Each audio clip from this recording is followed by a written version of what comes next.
Hello and a very good afternoon to respected sir and all the PG scholars present over here. Myself, Dr. Priya Mishra, PG scholar from Psychiatry Department. Today's topic is importance of counseling in the cases of depression. तो एक brief जो आज का presentation रहेगा that is what is depression. पहले हम थोड़ा सा ये जानेंगे.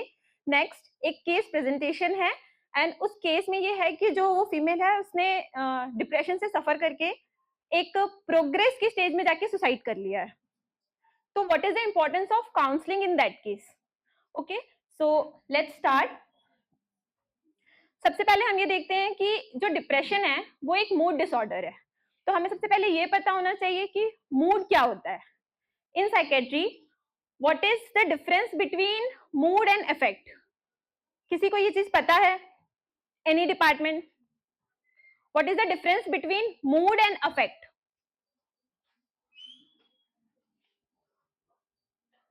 हम यूजुअली ये वर्ड बहुत यूज करते हैं कि आज मेरा मूड ठीक नहीं है, आज मेरा मूड खराब है. तो उसका मतलब क्या है? फीलिंग कैसी है और फीलिंग और एक्सप्रेशन को मूड कह सकते हैं और इफेक्ट जो उसे इफेक्ट कर रहा है चीज इफेक्ट हमको नहीं पता वैसे. Okay okay. किसी को है कंफर्म? सेक्रेटरी डिपार्टमेंट में से बता दो कोई जिसको क्लियर हो.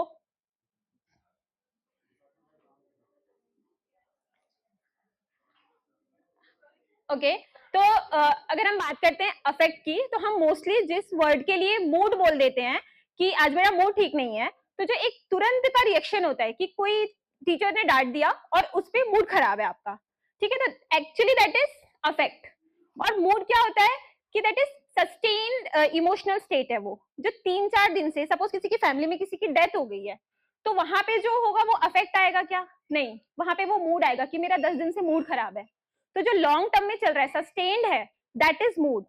और जो एक शॉर्ट टर्म के लिए हुआ कि किसी ने कुछ बोला और गुस्सा आ गया, कुछ आपने न्यूज सुनी और उसमें आप खुश हो गए, दैट इज अफेक्ट. तो जो डिप्रेशन है वो क्या है? एक मूड डिसऑर्डर है. मूड डिसऑर्डर्स में मेनली दो आते हैं, मेनिया एंड डिप्रेशन. एंड इन्हीं की साइकिल को हम बाइपोलर डिसऑर्डर भी बोलते हैं. Now what is mania? जो पता है, सुना है सबने, टर्मिनोलॉजी सुनी है, जिसको जो पता है, what is mania? heightened state of a particular emotion. Okay, और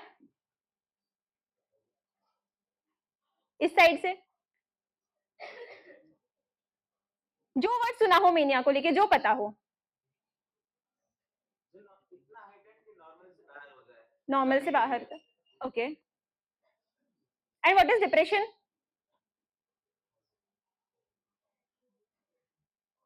कुछ तो पता होगा, गलत होगा, सही होगा.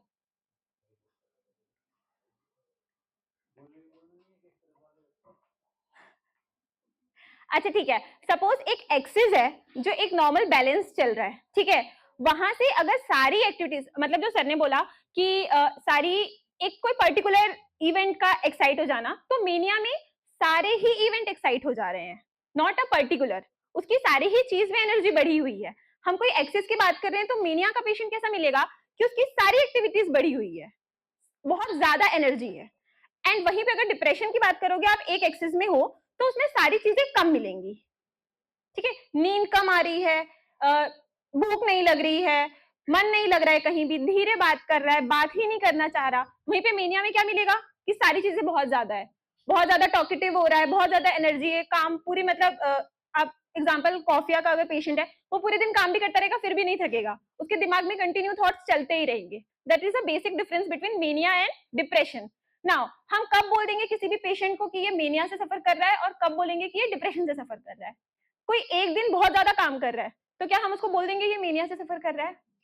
तो उसका जो टाइम है दैट इज 1 वीक. अगर कोई 1 वीक तक कंटिन्यूअसली बहुत ज्यादा हाइटेंड स्टेज में है तो हम उसको मेनिया बोलेंगे. और सेकंड वन इज कि डिप्रेशन के लिए जो टाइम है that is 2 weeks. Okay, now हमारा जो टॉपिक है मेन डिप्रेशन है, तो हम उस पर चलते हैं.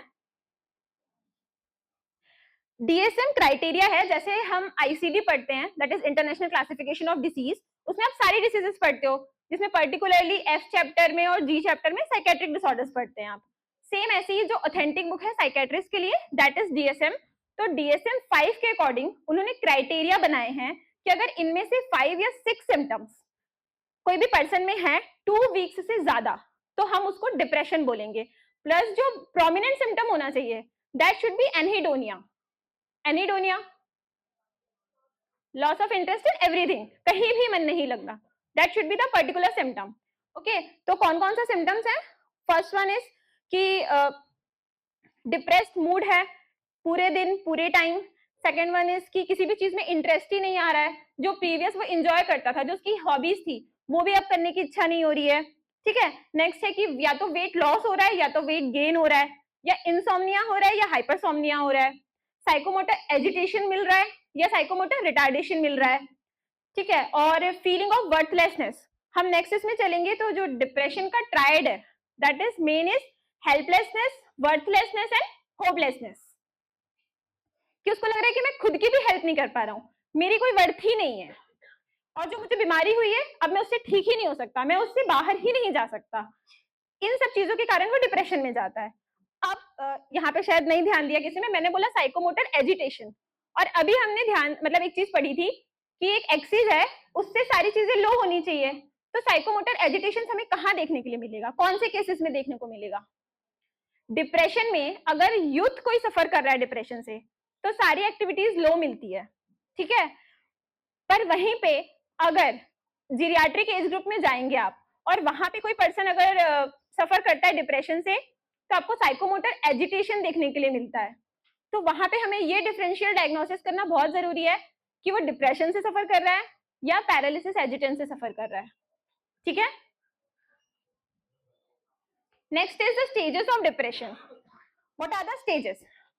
कि हमें किस स्टेज में ये लगने लगेगा कि नहीं अब इसको ट्रीटमेंट की जरूरत है, या सिर्फ काउंसलिंग से काम हो जाएगा, या इसको हॉस्पिटलाइजेशन की जरूरत पड़ सकती है। तो माइल्ड डिप्रेशन में अगर जो पर्सन है वो सैड है, किसी से बात नहीं कर रहा है, या स्लीप या एपेटाइट चेंजेस हो रहे हैं, कि पहले वो 6 से 7 आवर्स की स्लीप ले रहा था, अब वो 8 to 9 आवर्स या 10 आवर्स की स्लीप ले रहा है, और वो अपने डेली वर्क को अवॉइड कर रहा है कि नहीं मुझे नहीं करना है ये काम, that is mild depression. Second is moderate depression, कि जो उसकी फंक्शनिंग है वो लॉस होने लग गई है, कि अपने काम करने जा रहा है पर उसका मन ही नहीं लग रहा, वो काम ही नहीं कंप्लीट हो रहा। दैट इज हम रूब्रिक एक देखते हैं प्रोक्रेस्टिनेशन, उसका मतलब क्या होता है कि यार कल करूंगा, आज मन नहीं लग रहा है, कल करूंगा, आज मन नहीं लग रहा है। ठीक है, तो ये चीजें होने लग जाएगी, वो चीजें कल पे डालने लगेगा कि कल देखेंगे, आज मेरा मन नहीं, अभी मैं सो जाता हूँ। Next is severe depression, suicidal thoughts आने लगेंगे, विड्रॉल होगा कि उसको किसी से चीजें शेयर भी नहीं करनी है। अब जो है मेरा ठीक है, मैं किसी से शेयर नहीं करूंगा, क्यों? क्योंकि मुझे ठीक तो होना नहीं है, हेल्पलेस है वो, होपलेस है कि नहीं ये बीमारी ठीक थोड़ी ना होती है, तो वो चीजें अवॉइड करने लगेगा और वहां से वो सुसाइडल थॉट्स में जाएगा। एंड लास्ट वन इज की रिकवरी हो सकती है अगर प्रॉपर काउंसलिंग और ट्रीटमेंट मिले तो। Next, what are the hormonal changes in depression? तो कॉर्टिसोल लेवल जो है वो कभी भी हमारी अगर स्लीप डिस्टर्ब होती है या कोई भी स्ट्रेस एंजाइटी होती है तो बढ़ जाता है। तो डिप्रेशन के केस में सिर्फ कॉर्टिसोल लेवल जो है वो बढ़ा हुआ मिलेगा। Next is serotonin. सीरोटोनिन हमारा हैप्पी हार्मोन है। ओके, तो हैप्पी हार्मोन, यहाँ पे कोई हैप्पीनेस तो है ही नहीं डिप्रेशन के केस में, तो वो डिक्रीज मिलेगा।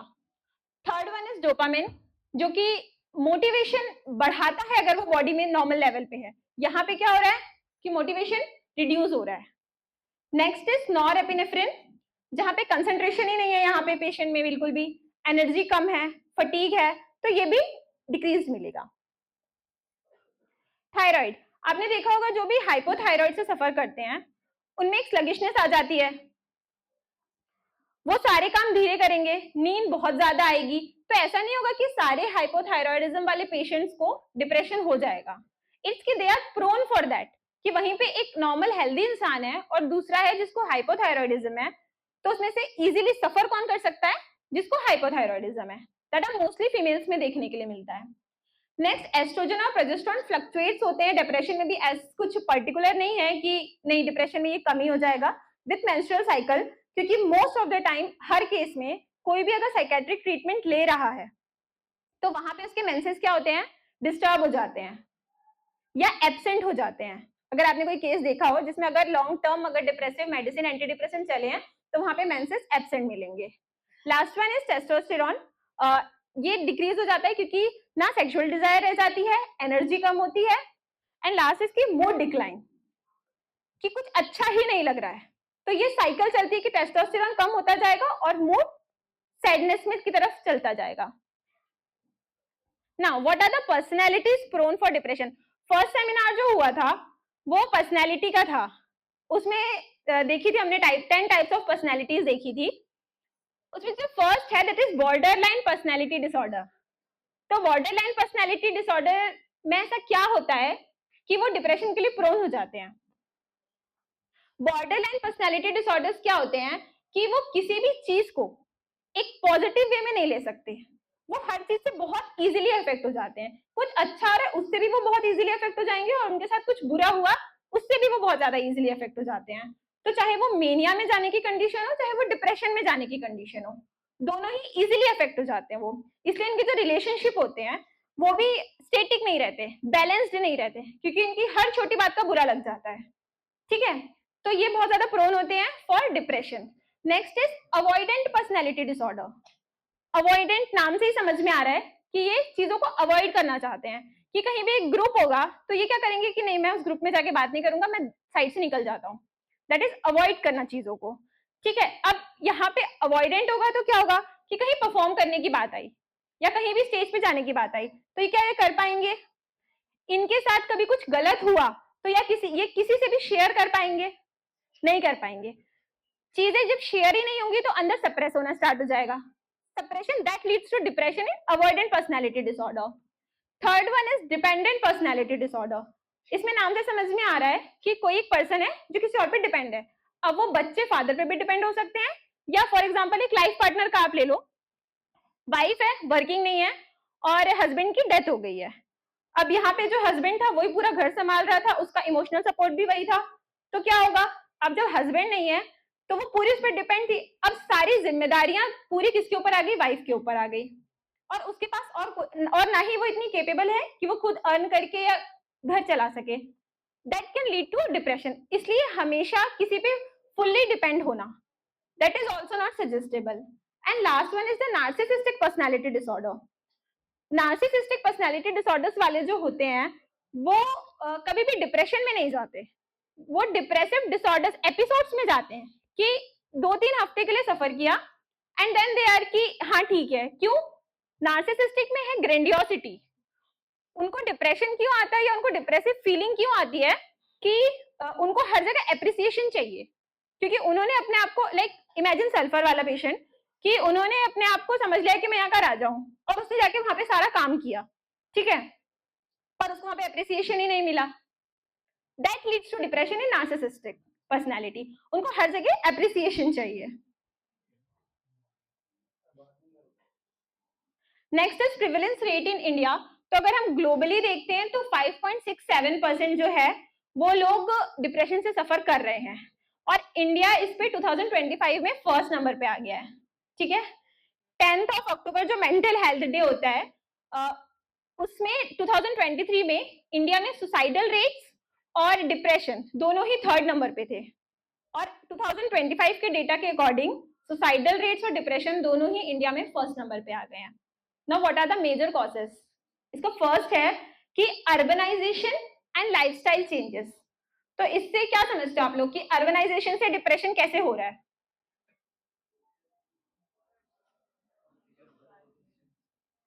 कंपटीशन। हाँ सर, कंपटीशन बता रहे हैं कि कंपटीशन के कारण, और fear of missing out, FOMO, fear of missing out, और इस पे तो सब अपना व्यूज दे सकते हो। peer pressure, peer pressure, urbanisation है सर वर्ड, अकेलापन। अर्बनाइजेशन से अकेलापन कैसे आ रहा है, मैं वही पूछ रही हूँ। हाँ, इसेंट्रिक हो रहे हैं। अच्छा, आज से 10 साल पहले चलो, जब इतना फोन में फ्री ऑफ कॉस्ट इतना डेटा भी नहीं मिलता था और ना ही आप इतना कॉलिंग कर सकते थे। ओके, तो क्या था कि ना आप इतना कॉल कर सकते हो, ना दिन भर सोशल मीडिया चला सकते हो।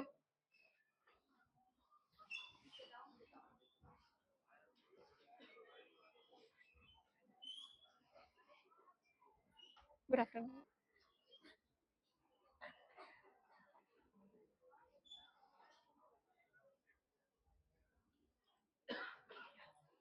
ठीक है, तो तब क्या था कि शाम होती थी या स्कूल से बच्चे आते थे तो क्या होता था कि सब लोग खेल रहे हैं, ठीक है, बच्चों में ये होता था। फीमेल्स घर से बाहर जाके आपस में बातें करती थी, ठीक है, जो लोग कॉलोनीज में रहे होंगे या सोसाइटीज में ये चीजें होती थी, ये ट्रेंड था कि सब लोग शाम को मिल रहे हैं, बात कर रहे हैं। और अब क्या होता है, अब सब लोग जा रहे हैं मेट्रो सिटीज की तरफ, ये भी नहीं पता होता है कि हमारे बगल वाले फ्लैट में कौन रह रहा है, ठीक है। तो इससे क्या होगा कि जब आपको यही नहीं पता कि हमारा पड़ोसी कौन है, तो अगर आप किसी प्रॉब्लम में हो तो आप कैसे जाके उनसे चीजें शेयर करोगे? That is urbanisation. और सर ने बताया कि कंपटीशन, कंपटीशन के कारण क्या हो रहा है कि लोग इतना compete कर रहे हैं कि अगर मैंने जो तैयारी करी है वो मैं अगले को बता दूंगा तो अगला मुझसे आगे निकल जाएगा, ठीक है। Next is stigma around mental health. इससे क्या समझते हो, stigma around mental health? Mental health अगर शेयर करेगा तो सामने वाले या बाकी लोग उसे ऐसा समझेंगे कि वो पागल है, ये हाँ, स्टिग्मा। एक टैबू है कि कोई भी अगर साइकोलॉजिस्ट से कंसल्ट कर रहा है या साइकाइट्रिस्ट से कंसल्ट कर रहा है, कोई भी जाके ये नहीं बोलता है कि वो पर्सन डिप्रेशन से सफर कर रहा था या एंजाइटी से। एक टर्म है कि उसको ये बोल देंगे कि वो मेंटली इल है या पागल है, ठीक है। एक एग्जांपल है, हमारी ओपीडी में शायद वो केस देखा भी होगा सबने, कि एक पेरेंट्स आए थे, उनका बच्चा कंडक्ट डिसऑर्डर से सफर कर रहा था। Now what is conduct disorder? Conduct disorder ये होता है कि बच्चे बहुत ज्यादा मिसबिहेव करते हैं और जिद करते हैं, वो जिद ना पूरी होने पे चीजों को तोड़ देते हैं, ठीक है, ये कंडीशन थी। अब इसको यहाँ पे बताने का ये है, उनके घर के नीचे साइकाइट्रिस्ट रहते थे, उन्होंने उनको नहीं कंसल्ट किया। क्यों? रीजन क्या था कि अगर हमने उन्हें कंसल्ट किया तो पूरी सोसाइटी को ये पता चल जाएगा कि हमारा बेटा जो है वो साइकाइट्रिक ट्रीटमेंट ले रहा है, इसलिए वो कहाँ है ताकि किसी को पता ना चले। बल्कि वो कोई पागल नहीं है या मेंटली इल नहीं है, दैट इज अ डिसऑर्डर जो काउंसलिंग से, मेडिकेशन से 1-2 महीने में भी ठीक हो सकता है। वो चाहते तो वो साइकेट्रिस्ट से अगर कंसल्ट करते तो उनके लिए इजी होता, क्योंकि वो हर बार उनको फॉलो अप दे सकते थे, पर उन्होंने वो चीज अवॉइड करी। Next is limited access to mental health services. अच्छा, ये बीच में एक सीरीज आई थी ग्राम चिकित्सालय, किस किसने देखी है? ओके, बहुत कम लोगों ने देखी है। ओके, उसमें ये था कि एक मेडिकल ऑफिसर को गांव में पोस्टिंग मिलता है, ठीक है, और मोस्ट ऑफ द टाइम ये होता है कि जो पोस्टिंग मिलता है वहां पे लोग जाते नहीं है, सिर्फ अपनी अटेंडेंस लगवा लेते हैं और अपना साथ में हॉस्पिटल करते रहते हैं। पर उस पर्टिकुलर वेब सीरीज में वो वहां पे जाता है और वहां के लोगों से इंटरेक्ट करना चाहता है, पर उसको कोई दिखाने नहीं जाते। वहां पे एक और डॉक्टर बिना डिग्री के जो बैठे होते हैं, सब उनके पास भीड़ लगी रहती है। क्यों? उन्हें ये लगता है कि ये डॉक्टर अभी आए हैं, इनका पोस्टिंग चेंज होगा तो अगला डॉक्टर तो आएगा नहीं, तो हमें सपोर्ट कौन करेगा? जो गांव का डॉक्टर है। वहां पे उस डॉक्टर के अंडर एक नर्स रहती है और उनके बेटे को स्किजोफ्रेनिया रहता है। जब ये डॉक्टर बताता है कि आपके बेटे को स्किजोफ्रेनिया है, तो वो नर्स उससे लड़ जाती है कि आप मेरे बेटे को पागल बोल रहे हो, ठीक है। अब यहाँ पे है कि यही नहीं पता होता है गांव में, रूरल एरियाज में, कि मेंटल डिसीजेस कोई होती है तो उनका ट्रीटमेंट, मतलब मेंटल डिसीजेस होती है और अगर डिसीजेस है तो उनका उपचार भी हो सकता है, ये भी चीजें लोगों को नहीं पता होती है। Next is course of depression, कि डिप्रेशन कितने टाइप का हो सकता है। तो फर्स्ट है कि सिंगल एपिसोड, कि किसी को डिप्रेशन हुआ और वो कुछ महीने या कुछ हफ्ते रहा, उसके बाद प्रॉपर ट्रीटमेंट और काउंसलिंग से वो ठीक हो गया और लाइफ में दोबारा वो चीज नहीं हुई, दैट इज सिंगल एपिसोड। इसमें कौन कौन सी मेडिसिन आ सकती है हमारी, अगर हम बात करें तो अभी हमने डिप्रेशन के सिम्टम्स देखे। इसमें टाइप्स ऑफ, मैं ये बता रही हूँ डिप्रेशन की, सिंगल एपिसोड हो सकता है, रिकरेंट हो सकता है, क्रॉनिक हो सकता है, एंड डिप्रेशन जो कि मेडिसिन से ट्रीट ही ना हो सके, ये हो सकता है। तो कौन सी ऐसी मेडिसिन हो सकती हैं जो कि सिर्फ सिंगल एपिसोड ऑफ डिप्रेशन में दी जा सकती हैं? ऑरमेट, तो क्या ऑरमेट क्रॉनिक में नहीं दी जा सकती? इग्नेशिया अमारा, और इग्नेशिया अमारा क्यों?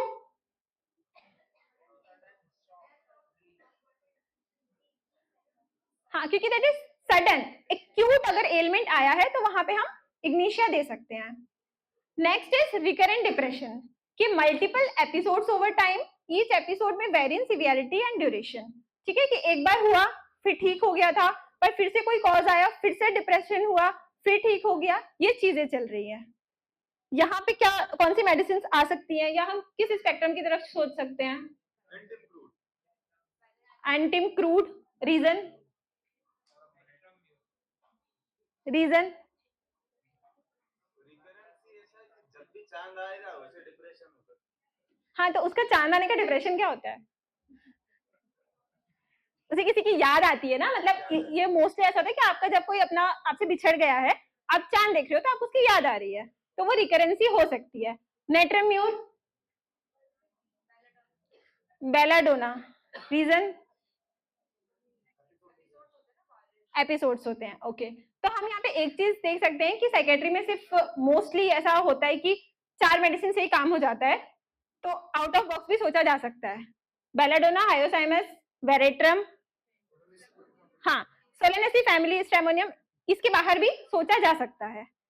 नेक्स्ट इज क्रॉनिक डिप्रेशन, कि सिम्टम परसिस्ट फॉर 2 इयर्स और मोर, कि एक बार डिप्रेशन शुरू हुआ है, उस चीज को 2 साल हो चुके हैं और अभी तक एक बार भी ठीक नहीं हुआ है वो, उसके लिए जो टर्म यूज हुई है दैट इज डिस्थाइमिया आल्सो, कि परसिस्टेंट एंड परवेसिव है, कंटिन्यूअस है। कौन सी मेडिसिन दी जा सकती है? Reason? Long concentrated grief, okay. और aurum and natrum mur, reason? Okay. Now last one is a treatment resistant depression, कि वहां पे हम कुछ भी ट्रीटमेंट दे रहे हैं, it is in the aspect of modern medicine, कि वहां पे जो भी एंटी डिप्रेसेंट दी जा रही है वहां से उसका कुछ भी रिएक्शन नहीं आ रहा है और पेशेंट जो है वो डिटीरियोरेशन की तरफ जा रहा है, तो वहां पे जो थेरेपीज दी जाती है that is ECT and TMS. ECT is electroconvulsive therapy and TMS is transcranial magnetic stimulation.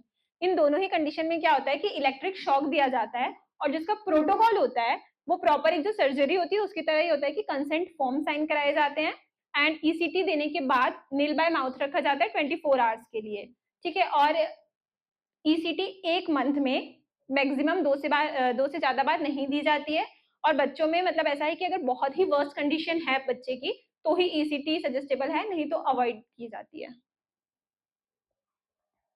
Now ऐसे डिप्रेशन के कौन से कारण हैं जिनके कारण आगे जाके वो सुसाइडल अटेम्प्ट्स में जाते हैं, ठीक है। तो first one is the residual symptoms, कि डिप्रेशन के जो मेन सिम्टम्स है वो तो चले गए हैं, पर एक गिल्ट है, एनिडोनिया अभी भी प्रेजेंट है, और होपलेसनेस है कि कहीं मतलब मैं वैसा वापस हो पाऊंगा या नहीं हो पाऊंगा, ठीक है। Second one is sudden energy return. Sudden energy return का मतलब है कि आपने ये बहुत बार सुना होगा कि जो सुसाइड होता है वो एक इंटेंट होता है, अगर उस इंटेंट पे किसी ने उसे कॉल कर दिया या उसकी किसी से बात हो गई तो हो सकता है कि सुसाइड टेंडेंसी वो रुक भी जाए, वहां से उसका सुसाइड ना करे वो व्यक्ति। तो जब वो एनर्जी रिटर्न इज कि वो ठीक हो रहा है, ठीक हो रहा है, और एकदम से उसका ये थॉट आया कि मैं ठीक नहीं हुआ तो, और मुझे वापस उतना सफर करना पड़ा, तो इससे अच्छा मैं अपनी जिंदगी खत्म कर देता हूँ, ठीक है। Third one is the social isolation. अब किसी पर्सन ने अगर 2-3 साल तक डिप्रेशन से सफर कर लिया है, जहां से उसका सोशली विड्रॉल हो चुका है पूरा, अब जब वो डिप्रेशन से बाहर जा रहा है तो उसको ये फीलिंग आती है कि मैं कैसे लोगों से वापस कनेक्ट कर पाऊंगा, लोग मुझसे पूछेंगे कि अगर मुझसे मैं डिप्रेशन में कैसे चला गया था तो मैं उन्हें क्या जवाब दूंगा। Fourth one is fear of relapse.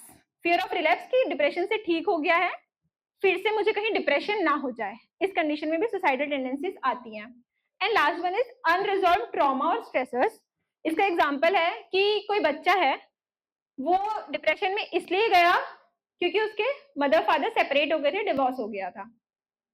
अब यहाँ से उसके डिप्रेशन की रिकवरी तो हो गई, पर जब वो डिप्रेशन से बाहर आया तब भी वो स्ट्रेसर तो प्रेजेंट ही है कि मदर फादर अलग ही है, तो इससे अच्छा मैं सुसाइड कर लेता हूँ, ठीक है। ये कुछ कारण है जिसमें डिप्रेशन के बाद सुसाइडल टेंडेंसीज आती हैं। और ये जो लिखा है लास्ट में कि period of 3 months of recovery, जब भी कोई साइकेट्रिक डिसऑर्डर पर्टिकुलरली स्किजोफ्रेनिया और डिप्रेशन में वो रिकवरी का जो 3 months होते हैं उसमें ये बोला जाता है कि उस पेशेंट को ऑब्जर्व करें, क्योंकि सबसे ज्यादा चांसेस रहते हैं उस टाइम पे सुसाइड के। Now what is insight?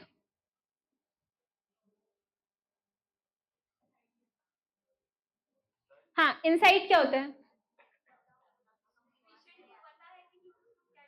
हाँ, हमारी ओपीडी में कोई पेशेंट आ रहा है और वो ये बता रहा है कि मुझे सिरोसिस है, मैंने बहुत ज्यादा अल्कोहल कंज्यूम किया था, इस कारण से मुझे सिरोसिस हो गया है।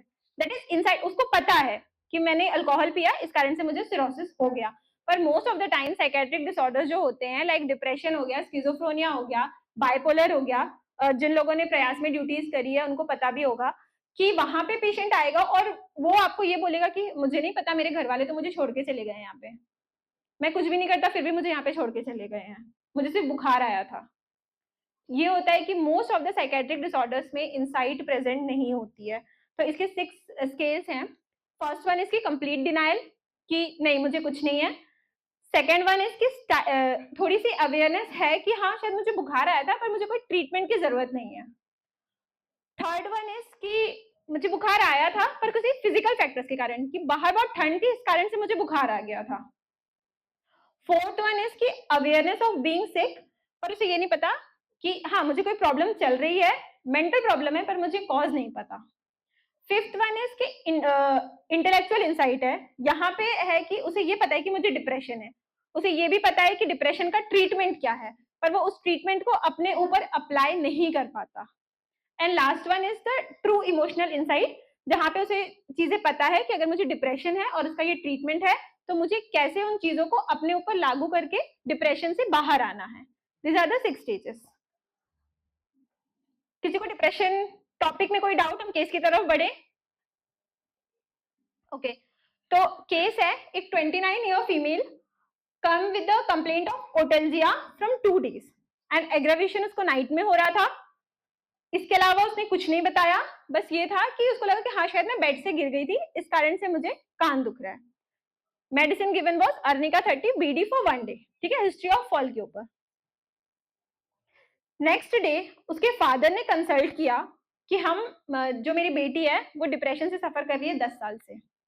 ठीक है, और वो 10 साल से ही एलोपैथिक मेडिकेशन में है, कोई इम्प्रूवमेंट नहीं हो रहा है, इस कारण से हम चाह रहे हैं कि हम साथ में होम्योपैथिक ट्रीटमेंट भी दें उनको। ठीक है, अब यहाँ पे उनको ये बोला कि कुछ फिजिशियंस ने ऐसा बोला कि उनको स्किजोफ्रेनिया है और कुछ ने ऐसा बोला था डिप्रेशन है, पर क्योंकि जो पिक्यूलर साइंस होते हैं स्किजोफ्रेनिया के वो एब्सेंट थे, फाइनल डायग्नोसिस जो बनी थी वो डिप्रेशन की बनी थी। एपेटाइट पुअर, स्लीपिंग उसकी 13 to 14 आवर्स थी, मेडिकेशन पे थी, नो फ्रेंड्स, एंड अगर वो 13-14 घंटे बाद भी उठ रही है तो वो क्या कर रही है, सिर्फ फोन यूज कर रही थी अपना। Now history of presenting complaint, जब उनसे उनके फादर से ये पूछा कि डिप्रेशन हुआ कैसे, व्हाट वाज द कॉज, तो उन्होंने ये बताया कि 10 साल पहले उसने होटल मैनेजमेंट का कोर्स किया था भोपाल से ही, एंड उसके बाद उसको इंटर्नशिप का मौका मिला था दिल्ली से। तो उसके फादर मदर दोनों उसकी फ्रेंड के साथ दिल्ली गए थे उसको शिफ्ट करने के लिए। उन्होंने उनको एक हॉस्टल में शिफ्ट किया, और अगले दिन जब वो सुबह टेरेस पे गई तो उसने क्या देखा कि एक लड़की फोन पे बात कर रही है, रो रही है, और विद इन 2 मिनट्स उस लड़की ने होटल बिल्डिंग से जंप कर लिया और उस लड़की ने सुसाइड कर लिया। That was a shock for हर, क्योंकि ना वो चाह रही थी कि वो उसकी हेल्प करे पर वो नहीं कर पाई। वो नीचे आई, उसने अपने पापा को बताया, तो व्हाट कि पापा ने उसे ये डांटा कि तुम छत पे क्या कर रही थी, तुम्हें रूम पे होना चाहिए था। ठीक है, इसके बाद पुलिस वगैरह आई, पुलिस वालों ने भी उससे क्वेश्चंस किए। नेक्स्ट डे उसके फादर उस लड़की को और उसकी फ्रेंड को दोनों को शिफ्ट करके भोपाल रिटर्न हो गए। एंड आफ्टर दैट एक हफ्ते बाद उसकी रूममेट का कॉल आता है उनके फादर के पास कि वो बीमार है, कुछ खा पी नहीं रही है, रात रात भर बैठ के सिर्फ भगवान के सामने पूजा कर रही है। इस बात पे उनके फादर वापस दिल्ली गए और उनको लेके आ गए और तब से ही उनका ट्रीटमेंट स्टार्ट था। Now what is the premorbid personality of the patient, कि डिप्रेशन से पहले वो कैसी थी? तो स्टडीज में एवरेज थी, एक्स्ट्रा करिकुलर एक्टिविटीज में डांस, पेंटिंग, स्पोर्ट्स, इन सब में इंटरेस्ट था, पर कभी भी उसका बचपन से लेके एक फ्रेंड सर्कल नहीं था, और वो घर पे आके भी कोई चीजें बताती नहीं थी क्योंकि पापा बहुत स्ट्रिक्ट है, पापा डांटेंगे, इस डर से। ठीक है, otherwise she was healthy.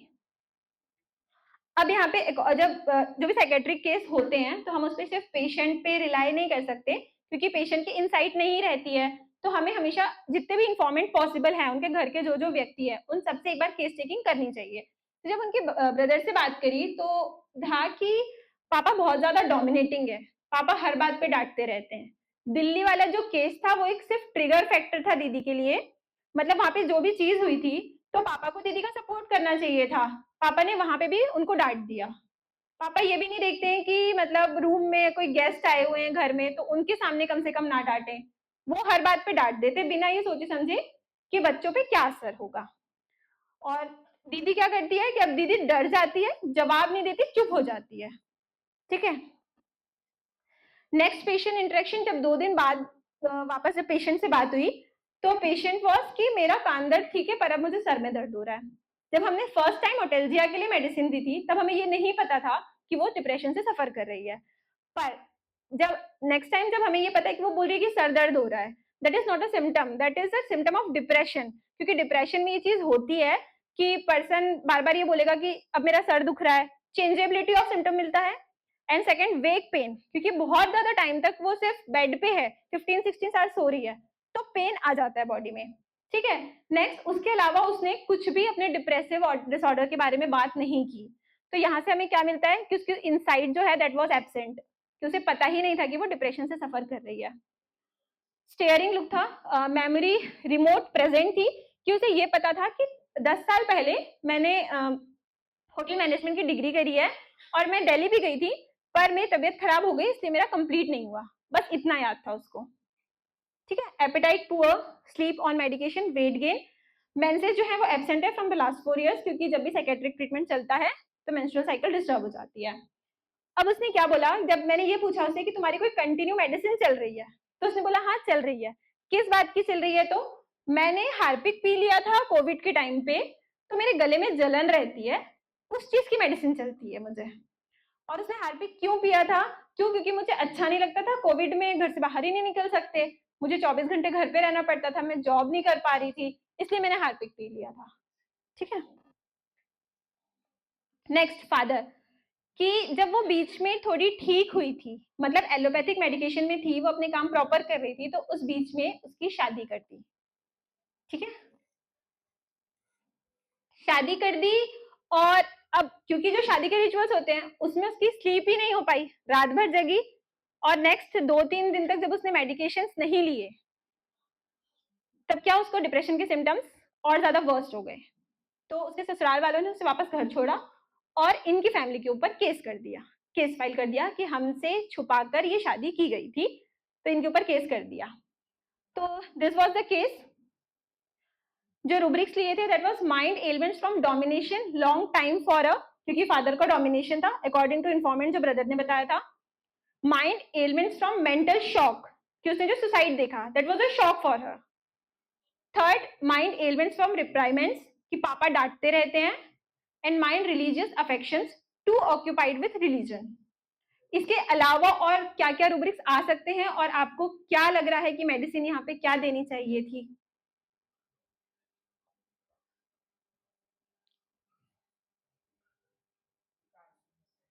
Carcinosin, like carcinosin is for because of domination और जो उसने सफर किया, correct. Lycopodium why, ailment from domination की वजह से। और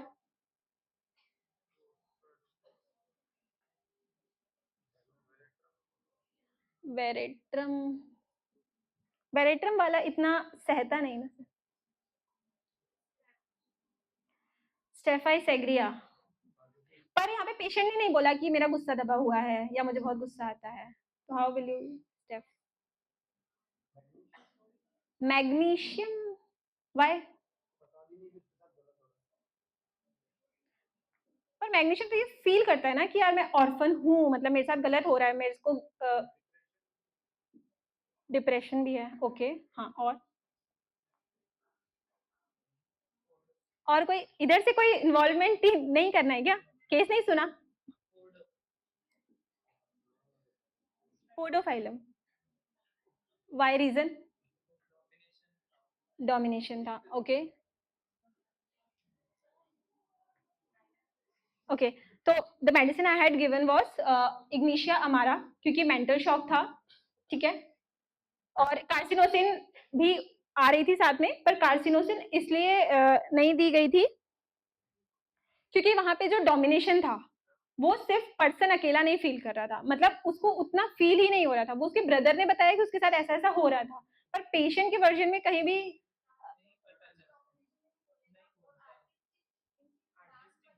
हाँ, बट शी वाज नॉट वो रहता है ना कि कार्सिनोसिन हर जगह अपनी ड्यूटी कंप्लीट करने की कोशिश करेगा, ओबे टू मच हर ड्यूटी, वो नहीं मिला उस पर्सन में। Like Ignatia was also is also a good girl, image बना के रखना चाहती है वो।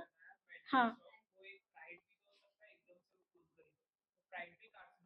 हाँ, फ्राइड भी कार्सिनोसिन कवर कर सकता है।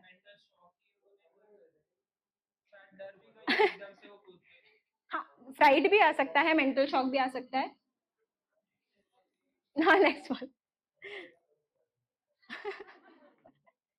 ठीक है, नेक्स्ट फॉलो अप में क्या हुआ कि फादर ने ऐसा बोला कि she is able to do her work, पहली चीज। दूसरी चीज, मेंसेस रीअपियर्ड, जो कि एक पॉजिटिव साइन था, और अपना वो काम कर पा रही थी। खाना बनाने लग गई है, पर सिर्फ खुद के लिए बनाती है, उसको दूसरों की अभी इतनी केयर नहीं है।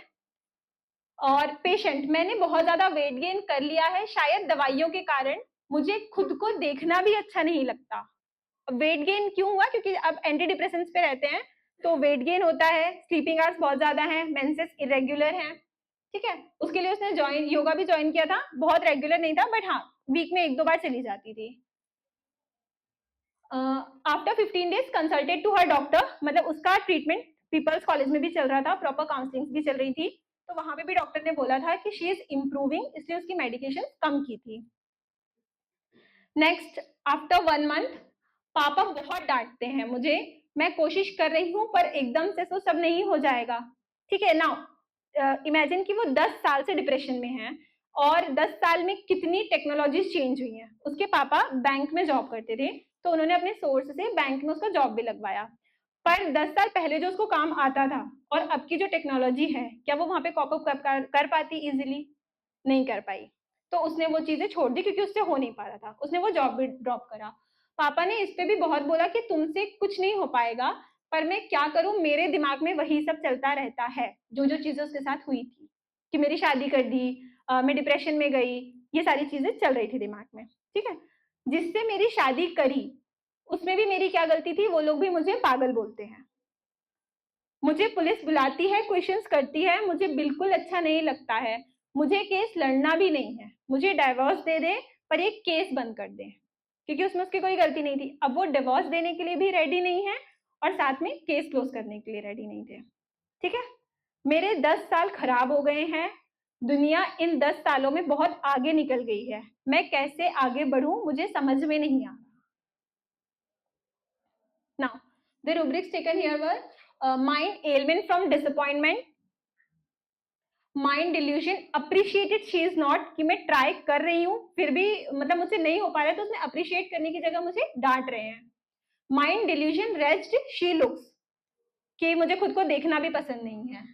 Mind dwells past डिसएग्रेबल occurrences on, कि मैं कुछ भी काम करने जाती हूँ तो मेरे दिमाग में वही चीजें चलती रहती है। माइंड क्वेरलिंग एवर्जन टू, कि मुझे केस भी नहीं लड़ना है, बस मुझे शांति से डिवोर्स दे दें। ठीक है, द मेडिसिन गिवन वॉज नाइट्रोम्यूर।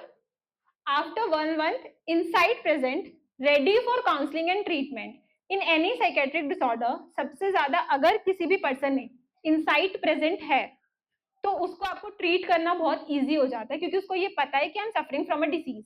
अगर आपने कभी एंजाइटी का पेशेंट देखा होगा या ओसीडी का पेशेंट देखा होगा, तो वहां पे हमेशा इंसाइट प्रेजेंट रहती है, कि मुझे हर चीज में घबराहट होने लग जाती है, तो उनको ट्रीट करना थोड़ा इजी होता है, कि एटलीस्ट हमें ये पता है कि पेशेंट जानता है कि उसे कोई बीमारी है।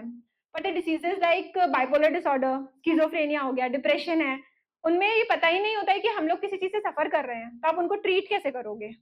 ठीक है, नेक्स्ट, बस घर वाले सपोर्ट करें, मुझे जॉब नहीं करना है, मुझे घूमना है, अभी मुझसे जॉब नहीं हो पाएगा।